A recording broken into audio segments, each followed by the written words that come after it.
नमस्कार। हिंदी के विविध विमर्श के इस श्रृंखला में आज का मैंने विषय रखा है आचार्य हजारी प्रसाद द्विवेदी की 118वीं जयंती। वस्तुतः कल की घटना है कि झारखंड क्षेत्र के एक सर्वाधिक चर्चित राजनीतिज्ञ भी और शिक्षक भी, और झारखंड अलग हो इस नाते जिनका बहुत नाम है, डॉक्टर कर्मा उरांव, उनकी जयंती का अवसर था। कल मुझे आमंत्रित किया गया था। अभी हाल हाल में उनका देहावसान हुआ है। तो वो क्षेत्रीय भाषाएं और जनजातीय भाषाएं, इन दोनों का सम्मिलित यहाँ पर वर्ग चला करता है विश्वविद्यालय में, और उसे TRL नाम दिया है लोगों ने। तो वहाँ छात्रों ने मुझे विषय दिया था कि ये पुण्यतिथियाँ, जयंतियाँ क्यों मनाई जाती हैं, इनका उद्देश्य क्या होता है। तो उस नाते मैंने आचार्य हजारी प्रसाद द्विवेदी की चर्चा की थी, इसलिए वहीं से मैं अपनी बातें प्रारंभ करता हूँ। किंतु उन बातों के प्रारंभ करने से पूर्व मैं एक तथ्य रखना चाहता हूँ कि हिंदी पट्टी की ओर अगर हमारी दृष्टि जाती है तो यहाँ जयंतियों को मनाने का और पुण्यतिथियों को मनाने का जो सिलसिला है उसमें एक उदासीनता है। प्रारंभ में तो जब व्यक्ति का देहावसान होता है तो लोग बड़े उत्साह के साथ मनाते हैं, मगर उसके बाद वो शिथिलता आती जाती है। ये अलग का प्रश्न है। मेरा आज का यह है कि जयंतियाँ और पुण्यतिथियाँ मनाने का, आयोजित करने का उद्देश्य क्या है। उद्देश्य है कि समाज और उससे जुड़े लोग इसका लाभ उठा पाएं। उस व्यक्ति के व्यक्तित्व और कृतित्व से जो उन्होंने अपने जीवन काल में किया, उससे समाज को लाभ मिले, उससे समाज प्रेरित हो, प्रेरणा ग्रहण करे और उस तदनुरूप ही वो बनने की चेष्टा करे। इन जयंतियों से, इन पुण्यतिथियों से एक शिक्षा मिलती है और ये नई दृष्टि मिलती है। आदमी के सोच में परिवर्तन आता है। तो ये कारण है, यही उद्देश्य है। प्रश्न ये उठता है कि ये जयंतियाँ मनाते हैं, आयोजित कौन करते हैं, या ये पुण्यतिथियाँ आयोजित करने वाले कौन होते हैं। तो इसके 3 स्रोत हैं, 3 बिंदु हैं, 3 स्तर हैं जहाँ से ये 3 कहा जाए कि उद्गम है जहाँ से आयोजन का प्रारंभ होता है। पहला तो वह स्थान जहाँ पर उनका जन्म हुआ रहता है, क्योंकि उस जन्म स्थान के निवासियों को ऐसा लगता है कि हमारी विशिष्ट पहचान है।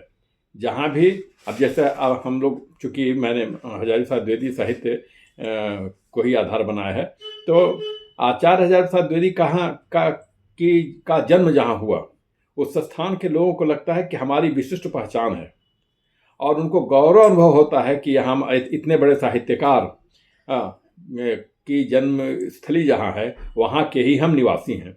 तो उनके मन में अपने जो एक श्रद्धा होती है, एक सम्मान हुआ करता है, उसके कारण वो अपने को जो एक ऋणी होने का भाव अनुभव करते हैं। इसके कारण वो जन्म तिथि मनाते हैं, आयोजित करते हैं।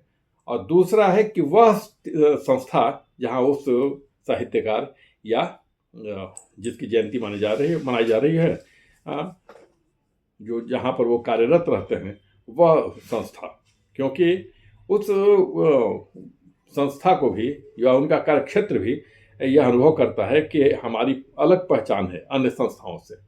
यही कम बड़ी बात नहीं है कि अमुक स्थान पर हमारे आचार्य हजारी प्रसाद द्विवेदी अगर शांति निकेतन में रहे तो शांति निकेतन वाले बड़े सम्मान के साथ, बड़े गौरव के साथ इस बात की चर्चा करते हैं।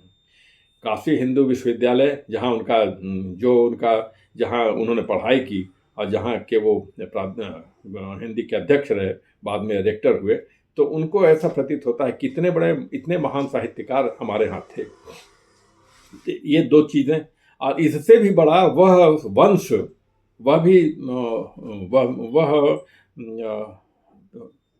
जहाँ जिस वंश में उनका जन्म हुआ रहता है, उन लोगों को भी ऐसा लगता है कि हमें यह तिथि, इस जयंती या पुण्यतिथि का पर कोई न कोई आयोजन अवश्य करना चाहिए।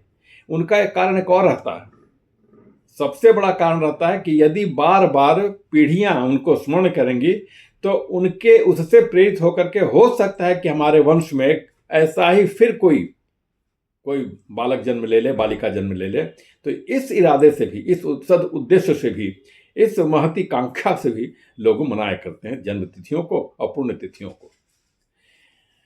जब आचार्य हजारी प्रसाद द्विवेदी के जब द्वितीय पुत्र डॉक्टर मुकुंद द्विवेदी जब तक जीवित रहे, तो न्यास के नाम पर वो इन सारे आयोजनों को किया करते थे। और अब उनके देहावसान के बाद उनकी पुत्री अपर्णा द्विवेदी ने इस दायित्व को संभाला। और यदि मैंने जैसे प्रारंभ में कहा कि हिंदी पट्टी में इसको लेकर उदासीनता रहती है, तो इसका कारण यह रहता है कि जो वंशज हैं, या एक तो अगर प्रत्यक्ष वंशज नहीं है तो उसको उत्तरदायित्व का बोध नहीं है, या फिर वंशजों की संख्या अधिक है, उत्तरदायित्व फिर बढ़ जाता है। एक तरह से हिंदी में जो कहा जाता है थोपा थोपी गवई भाषा में, वह होने लगता है कि वह करेगा, यह वह शुरुआत करेगा। तीसरा जो साहित्य उनका रहता है उसके कारण जो अर्थ लाभ होता है वह भी कई बार कारण हो जाता है। और एक और कारण है जो आजकल बिहार में या अन्य स्थानों पर देखने को मिलता है कि जिस जाति में उस व्यक्ति का जन्म हुआ रहता है, वह जाति बाद में चल करके उस व्यक्तित्व को हाईजैक कर देती है। अपने क्या हमारे अमुक जाति में इनका जन्म हुआ और हम श्रेष्ठ हैं, यह जो थोथा सर्वश्रेष्ठता का बोध है, वह भी कारण है कि और लोगों की रुचि उसमें से घट जाती है। मगर इस ऐसे परिदृश्य में यदि हम अब जो आचार्य हजारी प्रसाद द्विवेदी मेमोरियल ट्रस्ट के नाम से अपर्णा द्विवेदी संचालित करती हैं, उसकी बात ही दूसरी है। अपने बाबा के साहित्य से कैसे सामान्य जन को लाभ हो, या फिर विद्यार्थियों को लाभ हो, या समाज कैसे उसे प्रेरणा ले पाए, यहाँ उद्देश्य यह है। और ज़्यादा से ज़्यादा इसके प्रति रुझान पैदा हो आचार्य हजारी प्रसाद द्विवेदी साहित्य के प्रति, यह भी उनका उद्देश्य है। इसीलिए अतिरिक्त सजगता उनकी रहती है, उल्लेखनीय उद्यमिता रहती है, और इसके साथ ही साथ वो अपनी ओर से हर चेष्टा करती हैं कि उनको एक सर्वोच्च उत्तरदायित्व का बोध है, जिसको कहिए कि हमारे दादाजी, हमारे पितामह का साहित्य, इस साहित्य से छात्रों को अधिकाधिक लाभ हो, यह एक कारण है। और इसमें सुखद पक्ष यह है कि नूपुर पांडे द्विवेदी की जो श्लाघनीय और समर्पणशीलता के साथ उनकी सक्रियता रहती है, वह आश्वस्त करती है कि इन दोनों के सगापन में न स्पर्धा है न स्पृहा है। इसके कारण यह जयंतियों के आयोजन का, पुण्यतिथियों के आयोजन का क्रम सतत जारी रहेगा। प्रत्येक वर्ष की भांति इस वर्ष भी हिंदी साहित्य अकादमी में, हिंदी नहीं साहित्य अकादमी में दिल्ली जो आयोजन किया गया था, उसमें व्योमकेश दरवेश के लेखक द्विवेदी परिवार के मास्टर साहब विश्वनाथ त्रिपाठी जी अध्यक्ष थे, और दिल्ली विश्वविद्यालय के प्रख्यात सेवानिवृत्त प्राध्यापक डॉक्टर नित्यानंद तिवारी जी मुख्य अतिथि थे, और दो प्रसिद्ध वक्ता दिल्ली विश्वविद्यालय के ही डॉक्टर रामेश्वर राय और डॉक्टर अनिल राय, ये दोनों का व्याख्यान था। अब व्याख्यानों के क्रम में मुझे स्मरण आता है कि गोलोकवासी पूज्य मुकुंद द्विवेदी जब जीवित थे, तो उनके आयोजन में एक बार डॉक्टर नित्यानंद तिवारी जी का व्याख्यान हुआ था।